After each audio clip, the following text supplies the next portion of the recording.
ನಮಸ್ಕಾರ ಸ್ನೇಹಿತರೆ, ಎಲ್ಲ ವೀಕ್ಷಕರಿಗೆ ಆತ್ಮೀಯ ಸ್ವಾಗತ. SB ಹುರ್ತಿಯ ಈ ಒಂದು ವಿಶೇಷವಾಗಿರುವಂತಹ ಪ್ರೈಸ್ ಮನಿ ವಿಡಿಯೋ ನೋಡೋಕ್ಕೆ ನಿಮ್ಗೆಲ್ಲರಿಗೂ ಆತ್ಮೀಯ ಆದರದ ಸ್ವಾಗತ. ಸ್ನೇಹಿತರೆ, ಇವತ್ತಿನ ವಿಡಿಯೋ ಬಹಳ ವಿಶೇಷವಾಗಿದೆ. ಪ್ರಥಮ ದರ್ಜೆಯಲ್ಲಿ ಪಾಸ್ ಆಗಿರುವಂತಹ ವಿದ್ಯಾರ್ಥಿಗಳಿಗೆ ಸಮಾಜ ಕಲ್ಯಾಣ ಇಲಾಖೆಯಿಂದ ಪ್ರೈಸ್ ಮನಿಯನ್ನು ಪಡೆಯೋಕೆ ಆನ್ಲೈನ್ ಮೂಲಕ ಅರ್ಜಿಗಳನ್ನು ಆಹ್ವಾನ ಮಾಡಿದ್ದಾರೆ. ಸೊ ಆ ಒಂದು ಪ್ರೈಸ್ ಮನಿ ಪಡೆಯೋಕೆ ಯಾವ ರೀತಿ ಆನ್ಲೈನಲ್ಲಿ ಅರ್ಜಿ ಸಲ್ಲಿಸಬೇಕು, ಆ ಒಂದು ವೆಬ್ಸೈಟ್ ಆದರೂ ಯಾವುದು, ಯಾವ ದಾಖಲೆಗಳು ಬೇಕು, ಸಂಪೂರ್ಣವಾಗಿರುವಂಥ ಮಾಹಿತಿಯನ್ನು ಇವತ್ತಿನ ವಿಡಿಯೋದಲ್ಲಿ ನಾನು ನಿಮಗೆ ತಿಳಿಸ್ಕೊಡ್ತಾ ಇದ್ದೇನೆ. ನೇರವಾಗಿ ನಾನು ವಿಡಿಯೋ ಕೆಳಗಡೆ ಒಂದು ಲಿಂಕ್ ಕೊಟ್ಟಿರ್ತೇನೆ. ಆ ಲಿಂಕನ್ನು ಓಪನ್ ಮಾಡಿ ನೀವು ಕ್ಲಿಕ್ ಮಾಡಿದಾಗ ಅಲ್ಲಿ ನಿಮಗೆ ಡೈರೆಕ್ಟಾಗಿ ಯೂಸರ್ ID ಪಾಸ್ವರ್ಡ್ ಹಾಕಿ ಲಾಗಿನ್ ಮಾಡುವಂಥ ಪೇಜ್ ಸಿಗುತ್ತೆ. ಅಲ್ಲಿ ಯಾವ ರೀತಿ ಅರ್ಜಿ ಸಲ್ಲಿಸಬೇಕು, ಯಾರು ಅರ್ಜಿ ಸಲ್ಲಿಸಬೇಕು, ಯಾರಿಗೆ ಎಷ್ಟು ಪ್ರೈಸ್ ಮನಿ ಸಿಗುತ್ತೆ, ಸಂಪೂರ್ಣ ವಿವರವಾಗಿರುವಂತಹ ಈ ಒಂದು ವಿಡಿಯೋನ ಸಂಪೂರ್ಣವಾಗಿ ನೋಡಿ.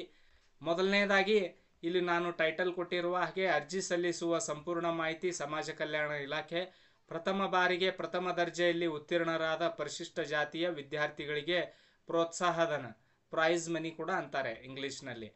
Price money second PUC third years polytechnic diploma ಆದವರಿಗೆ 20,000 ಪ್ರೈಸ್ ಮನಿ ಸಿಗುತ್ತೆ.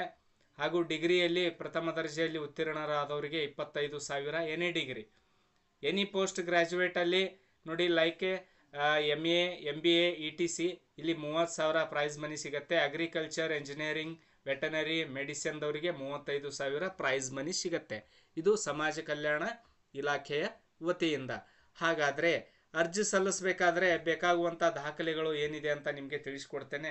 ಸ್ವಲ್ಪ ಗಮನವಿಟ್ಟು ಕೇಳಬೇಕು. ನಿಮಗೆ ಅರ್ಜಿ ಸಲ್ಲಿಸೋಕೆ ಬೇಕಾಗುವಂಥ ದಾಖಲೆಗಳು ನೋಡಿ ಸ್ನೇಹಿತರೆ, ಒಂದು ಆಧಾರ್ ಕಾರ್ಡ್ ಜೆರಾಕ್ಸ್ ಬೇಕಾಗುತ್ತೆ, ಅಂದರೆ ಅದರ ನಂಬರ್ ಎಂಟ್ರಿ ಮಾಡಬೇಕಾಗತ್ತೆ. ನೆಕ್ಸ್ಟ್ ನಿಮ್ಮ SSLC ಅಂಕಪಟ್ಟಿ ಹಾಗೂ 3 ಕೊನೆಯ ವರ್ಷದ ಅಂಕಪಟ್ಟಿ, ಅದರ ಡೀಟೇಲ್ಸ್ ನಿಮ್ಮ ಹತ್ರ ಇದ್ರೆ ಸಾಕು, ಅಲ್ಲಿ ಎಂಟ್ರಿ ಮಾಡೋಕ್ಕೆ ಕೇಳುತ್ತೆ. ಆಲ್ರೆಡಿ ನೀವು ಲಾಸ್ಟ್ ಟೈಮ್ ಕೂಡ ಪ್ರೈಸ್ ಮನಿ ಪಡೆದಿದ್ರೆ ಅಲ್ಲೇ ಡೀಟೇಲ್ಸ್ ಸೇವ್ ಆಗಿರುತ್ತೆ. ಜಾತಿ ಆದಾಯ ಪ್ರಮಾಣ ಪತ್ರ, ಒಂದು ಫೋಟೋ ಬೇಕಾಗುತ್ತೆ.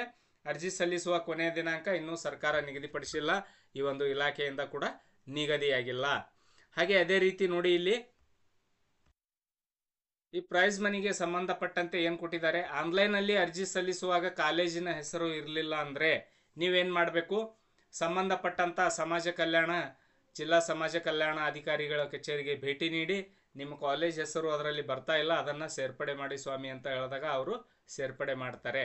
ಗಮನಿಸಿ, ಪ್ರೋತ್ಸಾಹ ಧನದ ಅರ್ಜಿ ಸಲ್ಲಿಸಿದ ನಂತರ ದಾಖಲೆಗಳು, ಜಾತಿ ಆದಾಯ ಪ್ರಮಾಣ ಪತ್ರ ಸಲ್ಲಿಸಿರುವ ಅರ್ಜಿಯ ಪ್ರತಿ, ಎಲ್ಲ ಸೆಮಿಸ್ಟರ್ ಪದವಿ ಅಂಕಪಟ್ಟಿಗಳನ್ನು ನಿಮ್ಮ ಕಾಲೇಜಿನ ಪ್ರಾಂಶುಪಾಲರಿಂದ ದೃಢೀಕರಿಸಿ ಕಾಲೇಜು ವ್ಯಾಪ್ತಿಗೊಳಪಟ್ಟ ಜಿಲ್ಲಾ ಸಮಾಜ ಕಲ್ಯಾಣ ಇಲಾಖೆ ಕಚೇರಿಗೆ ಸ್ವೀಕೃತ್ಯ ಪ್ರತಿಯೊಂದಿಗೆ ಸಲ್ಲಿಸತಕ್ಕದ್ದು. ಅಂದರೆ ಇದರ ಒಂದು ಜೆರಾಕ್ಸ್ ಕಾಪಿಗಳೇನಿದ್ದಾವೆ ಅವುಗಳನ್ನು ನೀವು ಕಾಲೇಜಿನ ಪ್ರಾಂಶುಪಾಲರ ಕಡೆಯಿಂದ ಅಟೆಸ್ಟೆಡ್ ಮಾಡಿಸಿ, ಅವುಗಳನ್ನು ವೆರಿಫೈ ಮಾಡಿಸಿ, ಅವುಗಳನ್ನು ತಂದು ನೀವು ಇಲ್ಲಿ ಸಮಾಜ ಕಲ್ಯಾಣ ಇಲಾಖೆಯ ಕಚೇರಿಗೆ ಕೊಟ್ಟು ಸ್ವೀಕೃತಿಯನ್ನು ಪಡೆಯಬೇಕು ಅಂತ ಹೇಳಿದ್ದಾರೆ. ಅಂದರೆ ನೀವು ಹಾಕಿರುವ ಅರ್ಜಿಯ ಒಂದು ಪ್ರತಿ ಕೂಡ ಅಟ್ಯಾಚ್ ಮಾಡಿ ಕೊಡಬೇಕು. ಇಲ್ಲಿ ನೀವು ಏನು ಅರ್ಜಿ ಸಲ್ಲಿಸಿದ್ದೀರಾ ಇದಕ್ಕೆ ಅದರ ಒಂದು ಕಾಪಿ ಕೂಡ ಅಟ್ಯಾಚ್ ಮಾಡಿ ಕೊಡಬೇಕು. ನೆಕ್ಸ್ಟ್ ಅರ್ಜಿ ಸಲ್ಲಿಸೋಕೆ ನೋಡಿ, ಇಲ್ಲಿ ನಿಮ್ಮ ಮೊದಲಿನಿಂದ ನೀವು ಏನಾದರೂ ಈ ಪ್ರೈಸ್ ಮನಿಗೆ ಅಪ್ಲೈ ಮಾಡಿದರೆ ಅದರ ಒಂದು ಯೂಸರ್ ID ಪಾಸ್ವರ್ಡ್ ನಿಮ್ಮ ಹತ್ರ ಇರುತ್ತೆ. ಆ ಒಂದು ಯೂಸರ್ ID ಪಾಸ್ವರ್ಡ್ನ ಹಾಕಿ ಇಲ್ಲಿ ಪ್ರೈಸ್ ಮನಿಗೆ ಅರ್ಜಿ ಸಲ್ಲಿಸಬೇಕು. ಇನ್ ಕೇಸ್ ನೀವು ಇಲ್ಲಿ ಪ್ರೈಸ್ ಮನಿಗೆ ಮೊದಲು ಅರ್ಜಿ ಸಲ್ಲಿಸಿಲ್ಲ, ಇದೇ ಫಸ್ಟ್ ಟೈಮ್ ಅರ್ಜಿ ಸಲ್ಲಿಸ್ತಾ ಇದ್ದರೆ ಇದೇ ಒಂದು ವೆಬ್ಸೈಟಲ್ಲಿ ಇಲ್ಲಿ ಅಪ್ಲಿಕೇಶನ್ ಅಂತ ಇರುತ್ತೆ, ಇದರಲ್ಲಿ ರಿಜಿಸ್ಟರ್ ಅಂತ ಇರುತ್ತೆ. ರಿಜಿಸ್ಟರ್ ಮೇಲೆ ಕ್ಲಿಕ್ ಮಾಡ್ಕೊಳ್ಳಿ. ರಿಜಿಸ್ಟ್ರಲ್ಲಿ ಕ್ಲಿಕ್ ಮಾಡಿದಾಗ ಇಲ್ಲಿ ಕೇಳುತ್ತೆ ನಿಮಗೆ ಒನ್ ಟೈಮ್ ಅಸಿಸ್ಟೆನ್ಸ್ ಕೇಳುತ್ತೆ, post matrix, SSLC top 5 ranker ಅಂತ ಕೇಳುತ್ತೆ. ಇಲ್ಲಿ ಒನ್ ಟೈಮ್ ಇದ್ದರೆ ಒನ್ ಟೈಮ್ ಹಾಕಿ, ಇಲ್ಲಿ ವ್ಯಾಲಿಡೇಟ್ ಆಧಾರ್ ಅಂತ ಬರುತ್ತೆ, ವ್ಯಾಲಿಡೇಟ್ ಆಧಾರ್ನ ಹಾಕಿ ಇಲ್ಲಿ ನಿಮ್ಮ ಒಂದು ಆಧಾರ್ ಕಾರ್ಡ್ ಡೀಟೇಲ್ಸು, ಇಲ್ಲಿ ಸೋಷಿಯಲ್ ವೆಲ್ಫೇರ್ಗೆ ಆಧಾರ್ ಏನಾಗುತ್ತೆ ಇಲ್ಲಿ ವೆರಿಫೈ ಆಗುತ್ತೆ. ಆವಾಗ ನಿಮಗೆ ಯೂಸರ್ ID ಕ್ರಿಯೇಟ್ ಮಾಡೋಕ್ಕೆ ಬಿಡುತ್ತೆ. ಇಲ್ಲಿ ಆಧಾರ್ ಸಂಖ್ಯೆನ ಹಾಕಿ OTP ಅಂತ ಕೊಡಬೇಕು. ಇಲ್ಲಿ ನಿಮ್ಮ ಮೊಬೈಲ್ಗೆ ಒಂದು OTP ಬರುತ್ತೆ, ಆಧಾರ್ ಕಾರ್ಡ್ ಲಿಂಕ್ ಇರೋ ಮೊಬೈಲ್ಗೆ.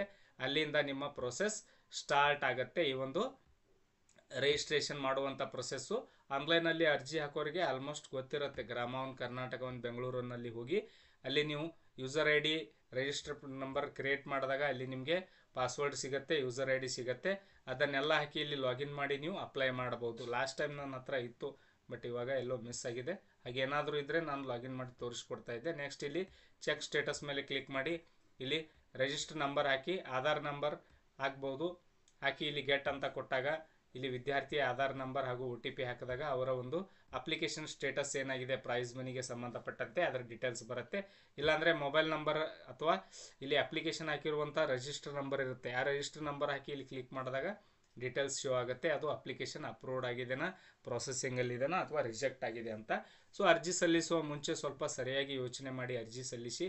ನಾನೇನಿದೆ ಈ ಒಂದು ವೆಬ್ಸೈಟ್ ಲಿಂಕ್ ನಾನು ವಿಡಿಯೋ ಕೆಳಗಡೆ ಡಿಸ್ಕ್ರಿಪ್ಷನ್ ಬಾಕ್ಸಲ್ಲಿ ಕೊಟ್ಟಿರ್ತೇನೆ, ಅಲ್ಲಿ ಕ್ಲಿಕ್ ಮಾಡಿ ಎಲ್ಲ ಡೀಟೇಲ್ಸ್ ನೋಡ್ಬೋದು.